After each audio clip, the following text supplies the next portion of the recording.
Est-ce qu'on peut aller? Voilà, très bien. Comment elle doit être donnée? Est-ce qu'on peut descendre? Elle doit être donnée avec amour pour Dieu. Dis à ton voisin, amour. Amour, amour. Je dis, finalement, notre argent reste sur la terre. Mais c'est notre attitude qui monte au ciel. L'argent reste sur la terre, mais Dieu veut regarder quel est l'état de notre cœur lorsque nous lui apportons cela.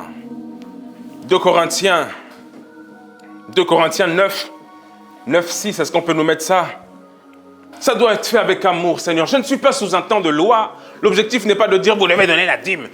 Tout ce que le pasteur nous invite à faire, c'est pour notre propre bénédiction. Je vous assure.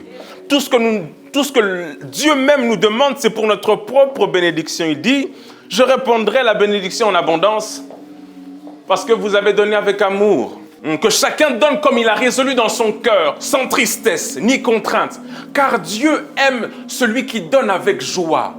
Car Dieu aime celui qui donne avec joie. L'église n'est pas un lieu où on nous force à donner, mais c'est un lieu où je viens donner avec joie parce que je suis en relation. J'ai donné ma force à Dieu, j'ai donné. Généralement, quand vient au moment de donner de l'argent, ça devient difficile et c'est un sujet qui porte à confusion. Les gens se fatiguent et disent « Ah, encore ce... » Parce que finalement, c'est la chose qui est des fois difficile. L'apôtre Paul dit à Timothée « L'argent est le problème de tous les maux. » Généralement, il y a beaucoup de problèmes au niveau de ça. Donc, c'est l'étape difficile et ça demande de fois une certaine maturité aussi spirituelle pour dire « Seigneur, j'ai tout donné, non? Même quand c'est l'argent, je n'ai pas de problème. J'ai aussi de la joie à te donner. » David a dit « Moi, je n'ai pas de problème avec le fait de donner ce qui me coûte à Dieu. Et je ne donnerai pas quelque chose qui ne me coûte pas. » Donc, dans ma relation avec Dieu, je ne veux plus que cela soit tabou. Je ne veux plus que cela, mais je veux qu'à chaque fois que je dépose, je le dépose avec joie et sans contrainte. Dis à ton voisin, sans contrainte. Sans contrainte. Donc, comment elle doit être donnée? Avec conviction et libéralité. Vous devez être convaincu de l'offrande que vous êtes sur le point de donner. Et le faire avec libéralité de cœur. Dieu approuve votre attitude. Je vous assure, ok, les personnes venaient apporter, Jésus était en train de regarder qui donnait l'offrande. Et il a vu comment certains pharisiens sont venus apporter l'offrande. Mais il a vu une veuve apporter l'offrande et il a dit, elle donne avec un bon cœur. Eux, ils donnent avec... Parce que finalement, ce n'est pas combien vous apportez, mais comment votre cœur est disposé. Est-ce que ça va? Donc je dois être convaincu, Seigneur, de la manière dont je viens la déposer. Vous avez remarqué qu'Abraham était convaincu lorsqu'il a amené Isaac à la montagne. Il était convaincu du fait que Dieu pourvoira malgré tout. Il était convaincu, il a dit, hey, allons à la montagne. Le fils a dit, où est l'agneau, papa, on va où? Abraham a dit, je suis convaincu et libéral que même si je t'amène à la montagne, Dieu pourvoira le bélier. Isaac se posait la question, où est l'agneau? Abraham disait, je sais que Dieu préserve l'agneau. Même lorsque je dépose dans cette offrande, je sais que Dieu prépare quelque chose derrière pour moi. Il y a quelque chose de mieux pour moi. Il y a quelque chose de mieux pour moi. Et c'est un principe qui...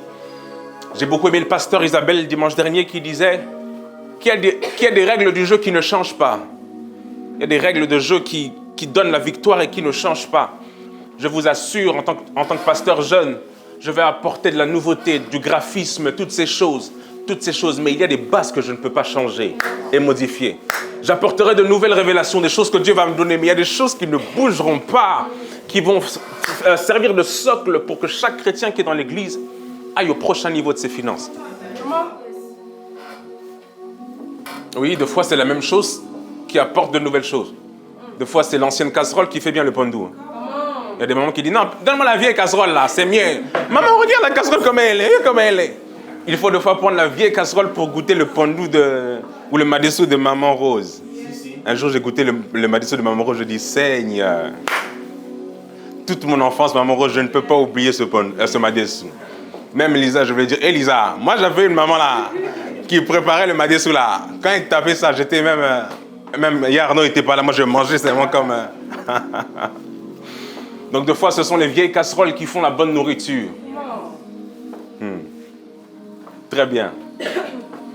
Alors, un troisième point, c'est donner avec votre cœur. Donner avec votre cœur. Assurez-vous de vous donner d'abord. De vous donner d'abord avant de donner votre offrande. Sinon, vous aurez de la rancœur. Donnez avec votre cœur. Ce n'est pas mon offrande qui va d'abord, c'est mon cœur qui va d'abord. Mon cœur va et puis mon offrande va suivre.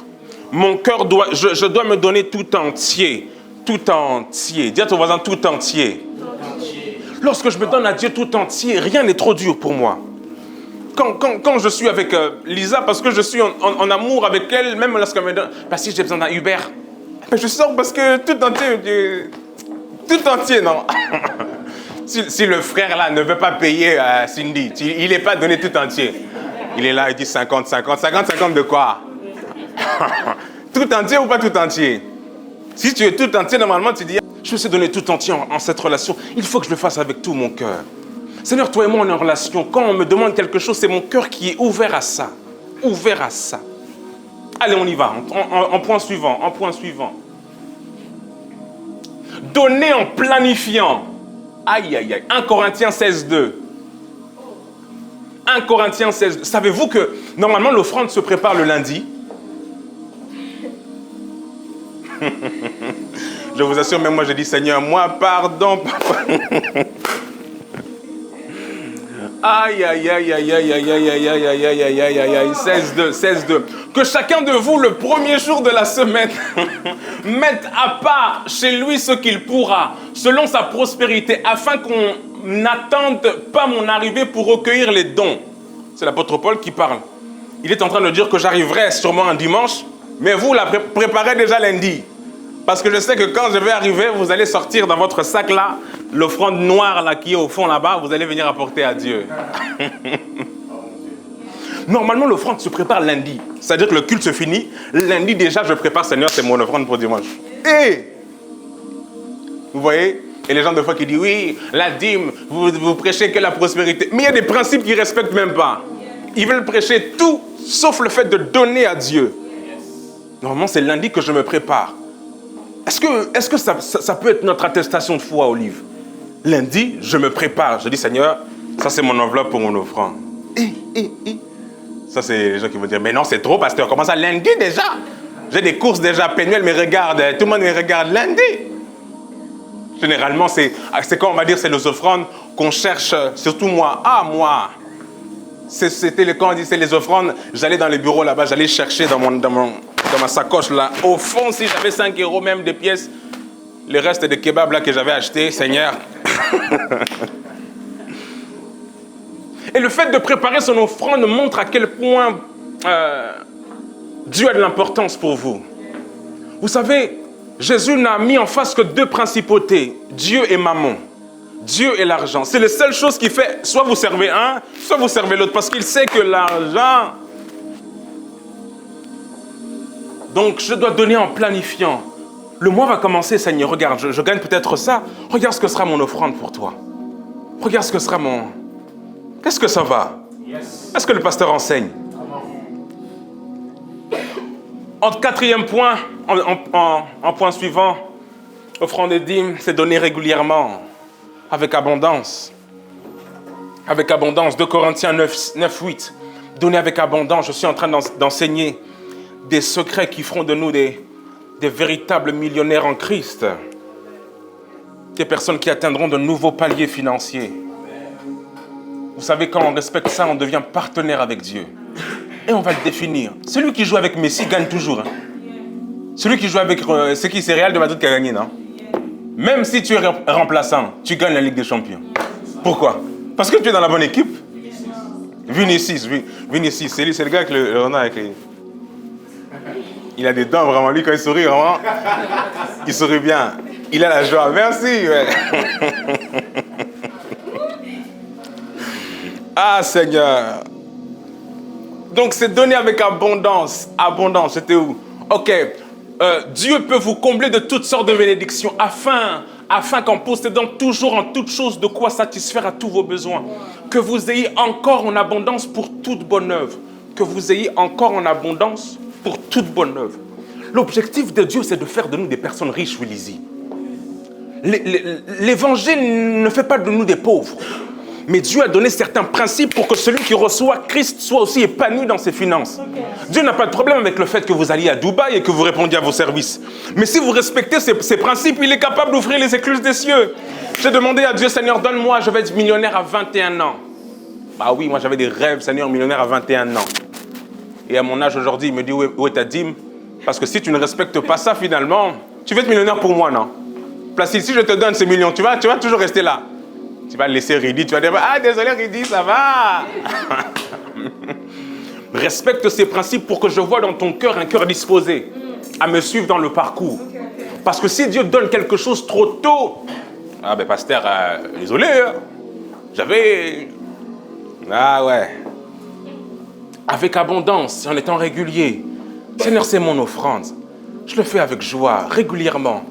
Parce que l'amour s'entretient, donner s'entretient.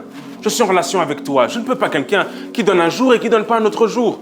Parce que si dans votre relation, même amoureuse, vous donnez un jour et le ah, j'arrête de t'écouter, ah, ben ça créera toujours des frictions. L'engagement, c'est ça. Je suis en train de passer des cours de conseillers conjugaux. C'est ça l'engagement. La faculté de maintenir. Finalement, on nous dit que l'amour ne fait pas tout. Mais c'est la capacité d'avoir fait un choix qui fait en sorte que je le maintiens malgré tout. À un moment, l'amour diminuera. Je le sais, on est là, mais l'amour va diminuer. Mais régulièrement, je dois arroser cette plante parce que j'ai fait un choix. Est-ce que ça va? Régulièrement. Dis à ton voisin régulièrement. Je suis en train de donner aussi des... Ah là là. Ça, c'est pour Cindy quand il va me dire, il a les yeux bleus, pasteur. Pasteur, Cindy, même s'il a les yeux bleus, attention. Est-ce qu'on peut descendre?